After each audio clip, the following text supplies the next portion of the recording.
Estamos de regreso para hablar de varios temas con Leandro Santoro, diputado asesor presidencial. ¿Cómo estás? Bienvenido. Bien, feliz, gracias por invitarme. Bueno, muchos temas sobre la mesa. Empezamos con el tema de las restricciones. Hoy es el día, digamos, en el que empezaron a regir estas restricciones. Veíamos recién las imágenes en la calle, mucho movimiento durante la jornada, incluso mucho movimiento, quizás más del esperado, en el transporte público. No sé si hay números ya, pero digamos, ¿es lo que se esperaba? No, a ver, los números los hace cada distrito, la ciudad creo que por ahora no informó nada. En segundo lugar, era esperable también que después del anuncio las cosas tardaran un tiempo en acomodarse. Yo sí creo que hay que convocar desde el Estado a la ciudadanía a que tome conciencia del grado de vulnerabilidad en el cual estamos expuestos. Se necesitan mensajes contundentes. El gobierno de la ciudad no puede hacerse el sonso tratando de correr los límites de lo que acordó con el gobierno nacional, porque eso da la sensación que no estamos tan mal como verdaderamente estamos. Ya escuchamos barbaridades los últimos días, relativizaciones sobre los resultados de los COVID, de los test COVID, relativizaciones sobre el uso de las camas de terapia intensiva, relativizaciones sobre la eficacia de la vacuna. Bueno, no relativicen más, porque esto no da para más. Hay lugares que tienen 90, 100 de camas recién me decían, ocupadas. El Muñiz recién me acaban de informar, terapia intensiva, 100% de ocupación. Entonces, basta de relativizar, basta de jugar con fuego, están jugando a la ruleta rusa. ¿Se tomaron tarde las medidas? Porque venimos de un fin de semana largo. Digo, se entiende que se dejó abierto el fin de semana largo para ayudar al sector de la economía, ¿no? Que se beneficia de eso y que venía golpeado. ¿Pero fue un error mirando los números que tenemos hoy? Mirá, yo creo que las medidas se tienen que poder cumplir. Y para que las medidas se cumplan tiene que haber un consenso total de la política para mandar una consigna única a la sociedad. Entonces, si vos tenés un sector de la política que está tratando de especular, jugando al libertario, al tratar de desafiar la autoridad, negando la existencia del virus, negando la existencia de la posibilidad de un colapso sanitario, negando la existencia del riesgo potencial, es difícil. Porque si el gobierno dice algo y después resulta que la oposición sale a decir que está exagerando, entonces los resultados serían peores. Creo que el presidente y el jefe de gabinete se tomaron el tiempo para construir los consensos que a mí me parece que son insuficientes, pero son los posibles con la oposición que tenemos. Ahora, Santoro, ¿cómo se generan consensos con una oposición que llama a rebelarse de las medidas? Bueno, es eso, Nico, no sé. A ver, es una responsabilidad de los que tienen que construir esos consensos, el Ejecutivo Nacional, y obviamente espero yo que... Hay sectores racionales en todos los espacios, tampoco me quiero arrogar, ¿viste?, la racionalidad política, porque sí, en todos los espacios hay racionales y irracionales, y en todos los espacios además hay distintos momentos... Quienes tienen que gobernar parecen ser más racionales, ¿no? Porque tienen la realidad de enfrente. Claro. Pero también hay de todo. A ver, yo creo que es importante poner en la agenda pública la necesidad de transparentar el estado real de situación. Y a mí, cada día que pasa, me convence más que esto de decir, bueno, guarda, no asustemos a la gente, no es una estrategia correcta. Creo que a la gente hay que decirle la verdad. Y la verdad es que en el mundo las restricciones han sido muy fuertes porque de verdad la situación se desmadró. En el mundo central, industrializado, donde no tienen los problemas de infraestructura sanitaria que tenemos nosotros. Entonces, si eso pasó en Europa, si eso está pasando en Francia, si eso está pasando en Italia, está pasando en España, que tienen estados de bienestar robustos, imagínate lo que tenemos que hacer nosotros, que venimos de 4 años de desmantelamiento de cualquier política social. Ahora, te voy a tutear por una cuestión generacional, si no me siento muy incómodo. Y me quiero agarrar de algo que dijiste. ¿De verdad crees que hay entendemos que hay racionales? Ahora, ¿no crees que cuando llegan los partidos importantes, cuando tienen que plantear posturas sobre los temas importantes, medio que la línea siempre es una y no es justamente de los más racionales? Sí, porque hay sectores irracionales que se imponen a los sectores racionales. A ver, es la línea entre los que gobiernan y los que no gobiernan, pero también es la línea entre los que no tienen nada para perder y los que tienen algo para perder. Entonces hay un sector de la política que al no tener nada para perder, tensión y tira del mantel. Porque, por ejemplo, en el comunicado que se firmó el otro día después de la Mesa Nacional de Juntos por el Cambio, en la mesa había muchos con responsabilidad de gobierno. Sí. Estaba Rodríguez Larreta, estaba Rodolfo Roy Suárez, estaba Gustavo Valdés, estaba Gerardo Morales. Porque por ahí esa diferenciación a la hora de plantar, insisto con esto, plantar posturas sobre los temas importantes, por ahí no se nota mucho. Lo que pasa, Nico, que las personas no se las puede juzgar por un solo acontecimiento. Inclusive no se las puede juzgar por un solo error, ¿no? Yo creo que hay sectores que han sido arrastrados por sectores más duros. O sea, hay sectores racionales que han sido arrastrados por sectores más duros y hay que analizarlo en ese contexto, en el contexto de una crisis de liderazgo. El problema que tiene la oposición es que no tiene jefe. O sea, tiene un jefe tácito que es Macri, pero no tiene un jefe operativo. porque perdió la relación con el radicalismo y perdió la relación con la sociedad y tiene la relación complicada con la coalición cívica, que son los socios de Juntos por el Cambio. Ahora, esa situación genera que otros sectores más duros traten de anticiparse a la posibilidad de un relevo del liderazgo operativo, y es ahí donde están las pujas. Pero bueno, más allá de analizar la oposición, lo que creo que hay que reclamarle al conjunto del sistema político es diálogo, es consenso, y también en la ciudad. Porque en la ciudad de Buenos Aires, por ejemplo, no hay espacios de diálogo y de articulación, ni con los partidos políticos de la oposición, ni con las fuerzas vivas de la sociedad, ni con los sindicatos docentes, ni con las organizaciones no gubernamentales.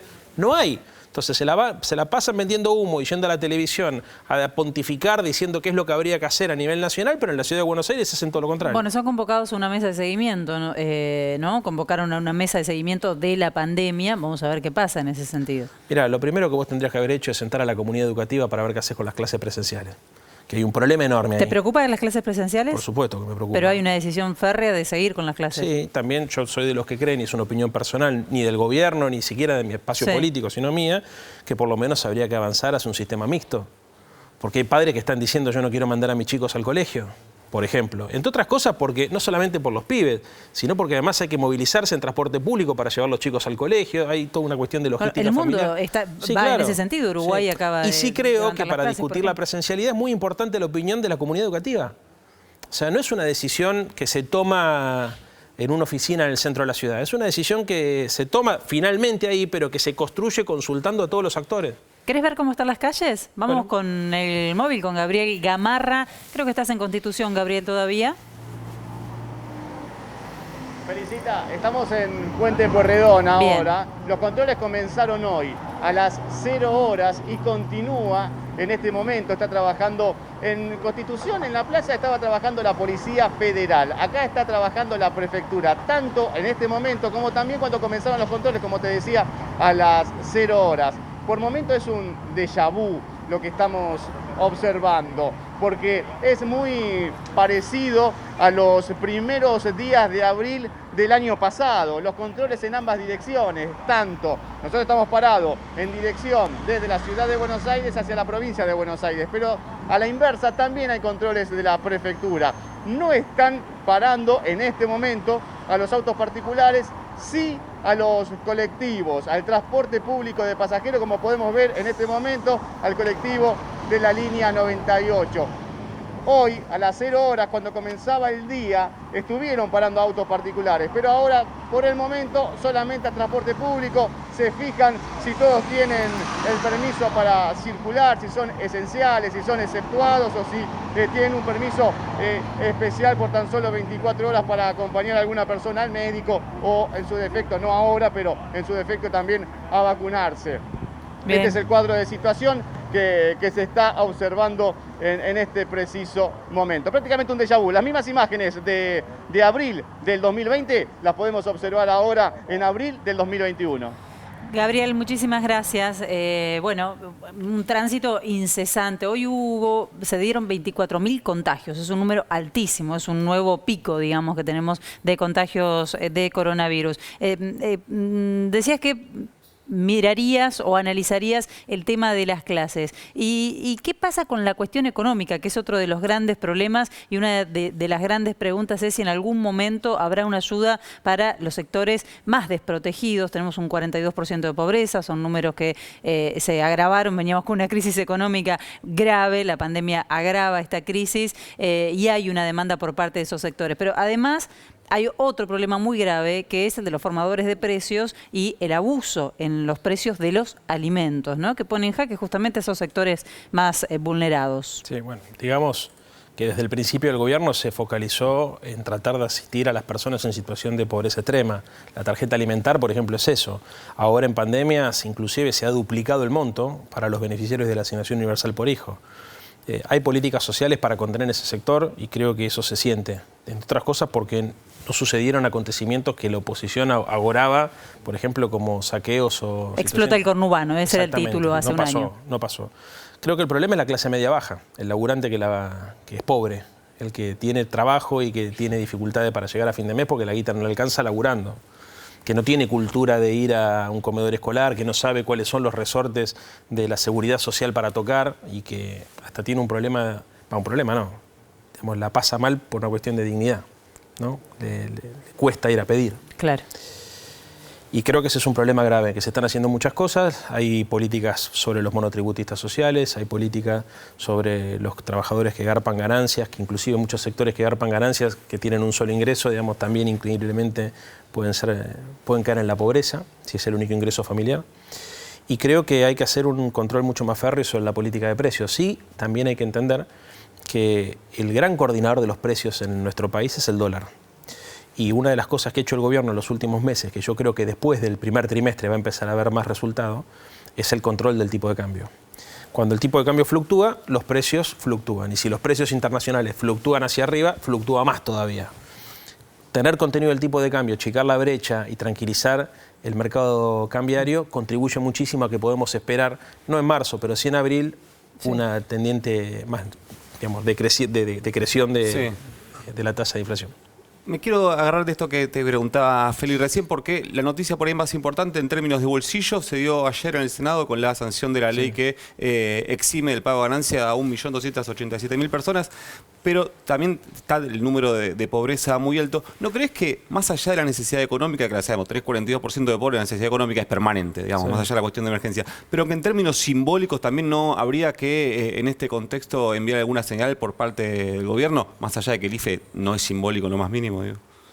Mirá, si fuera por mí, si me tocara a mí estar en Hacienda, yo creo que Alberto tendría un problema enorme, porque obviamente yo hubiese dado IFE 4, 5, hay que tener una personalidad muy especial para ser ministro de Economía en un país que tiene las tensiones y los desequilibrios macroeconómicos que tiene la Argentina. Porque por un lado tenés los desequilibrios macroeconómicos financieros, que son los que presionan sobre el tipo de cambio y sobre la inflación. Si emitís a lo pavote, eso después va al dólar y en definitiva lo que diste lo terminaste sacando.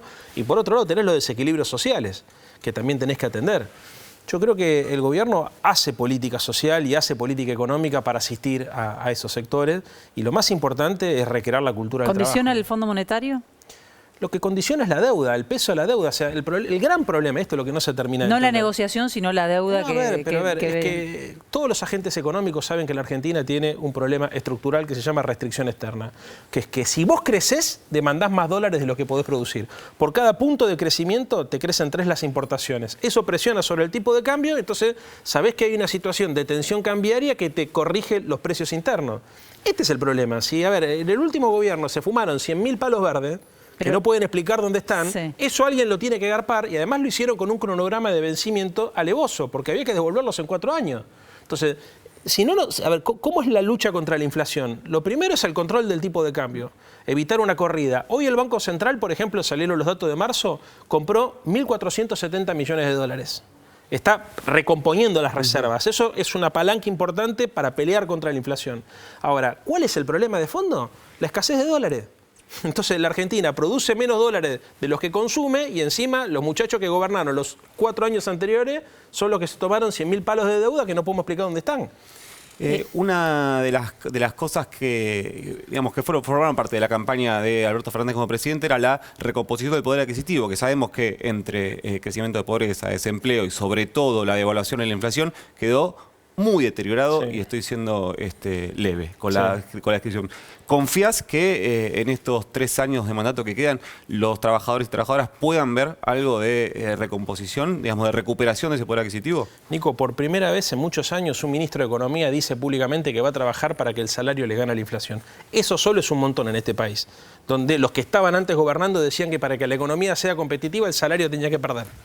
Entonces, es un problema. Ahora, ¿cuál es el problema de fondo? Que la economía cayó 10%. Si el PBI te cae 9,9, y no es que te cae 9,9 porque tomaste decisiones equivocadas, te cae 9,9 porque venías de una recesión heredada y porque además después apareció una pandemia que te paralizó el comercio mundial y que te derrumbó la actividad económica. Obvio que tenemos los problemas que tenemos. Lo que yo no puedo creer es el nivel de hipocresía de los que agravaron las condiciones porque pusieron a la Argentina en una situación de extrema vulnerabilidad, que frente a la pandemia y a la caída del PBI mundial y a la caída de las inversiones extranjeras directas en América Latina y a la caída del comercio mundial, dicen, no, la culpa es de los que están gobernando ahora. Muchachos, yo creo que ninguno de los que está en casa viendo la televisión se puede creer semejante burrada. O sea, porque no es que nos pasa a nosotros, le pasa a todos, le pasa a los alemanes, le pasa a los franceses, le pasa a los italianos, y eso que no lo tuvieron a Macri. Con y sin restricciones. Me queda un minuto, Leandro, pero mencionaste a Macri. Uno de los temas del día es la causa del correo. Macri ofreció pagar 1.000 millones cuando debe 5.000 y emitió un tuit donde se dirige directamente a la jueza, justo cuando estamos en un escándalo, al conocerse las visitas de jueces a la Quinta de Olivos y a la Casa Rosada. ¿Ustedes se dieron cuenta que Macri utiliza la política para defender sus negocios? Porque el tuit de un expresidente apretando a una jueza para condicionarla en un fallo, para evitar la quiebra de su empresa familiar, no se vio nunca. Y la caracterización de venganza es distinta a la caracterización de persecución política que había hecho Lombardi en el tuit anterior que de origen al tuit de Macri. Lombardi habla de persecución política. Lombardi es mucho más inteligente que Macri y sabe el uso de las palabras que tiene. Cuando Macri habla de venganza, reconoce tácitamente que hay un daño inicial originado en él que provocó la reacción de otros. Desde su lectura, el gobierno, o en este caso el procurador del Tesoro, se está vengando, exactamente, se está vengando como consecuencia de los daños que él provocó. Ahora, tenés que tener un inconsciente, viste, muy oscuro como para poder escribir esto, porque la verdad es el reconocimiento tácito de que vos te la pasaste persiguiendo a los demás. Por eso estás hablando de venganza y no de persecución. Hablamos muchos de los otros, quiero hacerte por lo menos la última de mi parte, hablando un poco de los propios. Hay tensiones en el frente de todos, me parece que no habría que preocuparse por eso, pero ¿cómo lo ves el presidente Alberto Fernández en medio de esas tensiones? No, yo lo veo con mucha entereza. A ver, las tensiones que existen, por lo menos hacia dentro del frente de todos, en ningún momento cuestionan su autoridad ni su legitimidad. Al contrario, creo que las discusiones que hay son las naturales en una fuerza que le toca gobernar un país en un contexto de mucha restricción. O sea, si nosotros no tuviéramos la pandemia y tuviésemos la posibilidad de gestionar como nos imaginamos antes de que apareció el bicho este y nos alteró todos los planes, las tensiones serían mucho menos. Porque entonces yo podría venir acá y te podría decir, hicimos esto para reactivar la economía, hicimos esto para reactivar el consumo, y yo te tengo que decir, hicimos esto para que la cosa no empeore tanto. Que no es lo mismo que decir, hicimos esto para que la cosa mejore. Y bueno, entonces imagínate, en ese contexto todo se hace mucho más difícil, pero honestamente creo que el Frente de Todos tiene la sensibilidad y la capacidad política como para revertir la situación pronto. Gracias, Leandro, por estar aquí. Hacemos una pequeña pausa y enseguida regresamos con más información en la televisión pública.